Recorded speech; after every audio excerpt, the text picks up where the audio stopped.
want to start with this word, citizen. Yeah.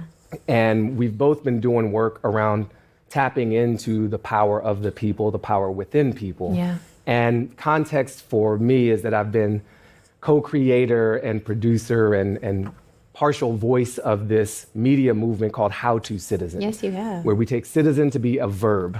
It's something you do, and there are 4 basic principles behind it. To citizen is to show up and assume you have a role to play. To citizen is to understand power and be literate in it, as Eric Liu would say. Yeah. To citizen is to commit to the collective self, not just the individual self. Yes. And thus we can still be selfish. We just have to expand the self circle. Yes. And finally, to citizen is to invest in relationships with yourself, with others, and with the planet around us, because there's no separation among all those things.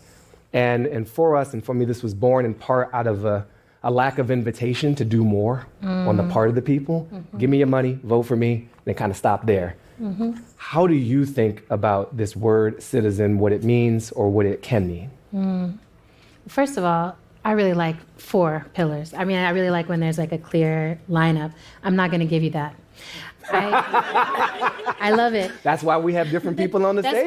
That's why I love it. So for me, I think of the word fractal. You know, a few years ago, I got deep into emergent science, complexity sciences, and because I wanted to understand how does everything in the world actually work? And everything works through changing. I just wanted to understand everything. Everything, cool. And I was like, change is constant, change is inevitable, and so it means every species that survives on Earth gets in right relationship with change. And then inside of that, it's about being a fractal of something larger than yourself. So fractal is the fact that things go to the very smallest scale and up to the largest scale, and you can see the repetition, you can see the self-same structure. Broccoli, ferns, dandelions, you know, looking at a delta and looking at our lungs, right? You can see that these patterns repeat. So to me, citizen is being a fractal of belonging to this species, right? And I don't think of it as nation. I think of myself as a post-nationalist because we have these larger concerns than just what's within a border. But so far, humans have said within each border, now we're going to try to operate a certain way. So for me, I'm like, how am I a fractal of belonging? How do I belong to the land, to myself, to community? How am I a fractal of justice inside of my community, or a fractal of the future that I really want to see come into being, right? And so that's how I live my life. Every day I'm like, maybe we don't live in the world that I envision, the world that feels just to me yet, but I can be a fractal of that world now. That's to me what a citizen is. Be a fractal. The idea of change is a really important one, and I think that change is inevitable and accelerating. And so we are living in this confluence of many changes at once. The climate is changing, the economics are changing, the technology that allows us to relate or not is changing pretty constantly. So we've got to find something else to hold on to amidst that change. I propose each other as an answer to what we could rely on when everything else seems to be undergoing change. There's a series of questions that we could be asking ourselves in this time about what are other ways we can process, talk about, think about citizening as a verb. What are some of the questions you're carrying? Well, I mean, we've got some problems. And I think one of the biggest ones for me is how frequently we see people wanting one thing and the government doing something else. And this is in places that are supposed to be democratic, evolved, we're representational governments, right? And it's not new, right? It seems to be like a very old problem, and we've seen the cycle happen over and over again. So, you know, we can say it's a climate change. I call it a climate catastrophe. I'm like, we're past the time when we need to pay attention. Changes are now turning into something catastrophic. We're in a period of war. We're in a period of genocide. We're in a period of harmful pain. We're in a period where apartheid still happens, slavery still happens. And these are things that I've never met any people who are like, that's what I want. I want my government to go out and destroy the climate, harm people. That's not what I want. But people are like, I do want you to keep me safe, and I do want to have a place to be. How can we get there? So the big question I have is if what we're doing is not working, how do we together change to something else? And how do we do it in a way that connects us, because our problems are global? Yeah. So how do we get into a sense of global community that is answering those problems? Do you have an answer? You know I do. I mean, this is why, I think that we are in this really magical moment of organizing and social media. Social media has a lot of drawbacks, but I think one of the things that we're seeing in this moment is it has the great benefit of allowing us to be in direct communication and thus direct emotional responsibility for so much more than we ever had to be before. But that also shows us that we're in patterns that are larger than my town, my school, my community. I'm like, oh, I'm in a global pattern. I'm not the only person who feels oppressed inside my nation. I'm in a pattern of people who feel that way. If we all connect, what can we practice that we're learning from other places? Yeah. Right? And for me, I remember this as things were arising in Ferguson and being like, oh, how do we handle what's happening in Ferguson? How do we handle the need for Black life to matter? And I remember turning and looking at Palestinians and them sending us wisdom and being like, oh, we're facing some similar struggles, and we're not the only ones. There's people all over the world who are facing these struggles. Right now, the climate crisis is impacting anyone who lives near the water already. So there's communities that are already figuring out, how do we move? We're not going to be the first to figure that out. I come from a politic that we're never the first ones to try to face the problem.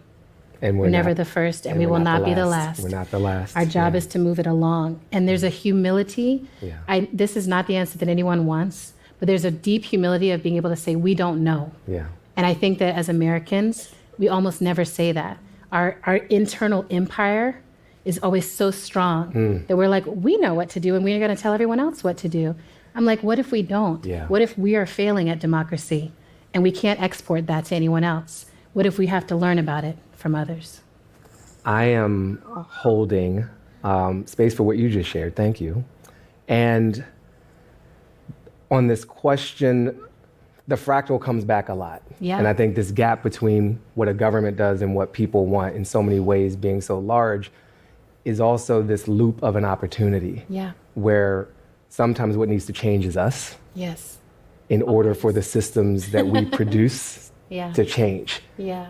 But we also need the systems to change so that we can change. And it's a crisis. It's yeah. urgent. So it's this Mobius strip of like parallel change is required. That's right. And it's not just demanding you be different. No. And live by these values. Yeah. It's expecting myself to do the same. That's right. To be and embody these values. That's right. And I think on the citizen front, I'm thinking a lot about what it means to be satisfied in the experience of citizening. Yes. Like, how do we want to feel? That's right. Right. I know how I don't want to feel. I don't want to feel very familiar with that. Frustrated and angry and unheard and tense. I want my shoulders to drop. Yeah. I want to feel heard. Yeah. I want to feel belonging. Yes. I want to feel like other people see me and that I'm not afraid to see them. I don't want to feel afraid at all. I want to feel trust. Yeah. And so if we can articulate that and give voice to that, not just who do you want to be elected or what policy do you want to shift, but what's the experience of being together that you want to be a part of? Yes. And then design from that. That's a good idea. I like that.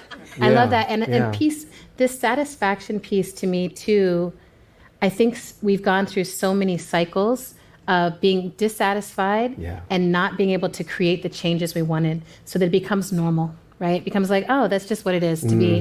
That's just what it is. I'm like, that's what it has been.